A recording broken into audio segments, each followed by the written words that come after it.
On today's show, we talk about a great weekend, a weekend that we had where Chris Dunham, who was on this show on Friday, he spoke at our church. The message was One Nation Under God. Again, we had listeners that came to meet Chris, to hear him. I had the opportunity to meet some folks. It was a great weekend. And not only was it a great weekend in regards to what Chris had to say, which was just fantastic stuff, a lot of things that I think the audience was craving to hear. Just a fantastic message. But not only was that great, it was great for the audience to be treated to the Magician's Special Helper. That's right, I was randomly, now this wasn't planned. This really wasn't planned. I was randomly selected, true story, to be the Magician's Helper. Lady Houdini, who's going to be performing this week at a 4th of July event at our church. Very talented individual, by the way.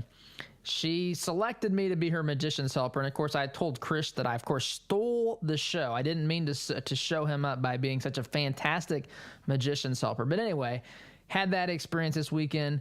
Great time. And so we talked a little bit about that. We launched the Conservative Not Bitter Party today. We're looking for folks who want to be members of that party, founding members, if you will, founding fathers, if you will, of the Conservative Not Bitter movement. I shared an email, which, again, wasn't staged, an email I got at like 2:13 this morning, right before, I woke up and got ready for show prep. I got an email from someone who was a self-identified liberal who was wowed by the tone and the rhetoric that we used on our show to articulate conservatism and not personally destroy liberals, and to actually engage in some sort of a persuasive process. So we talk about that as well today. We talk about Trump and his process of selecting a justice, a nominee for the Supreme Court. That is something that he's going to announce next week. And be prepared. Be prepared for a bloody political fight here, because the courts are what the left uses as the primary tool to advance liberalism.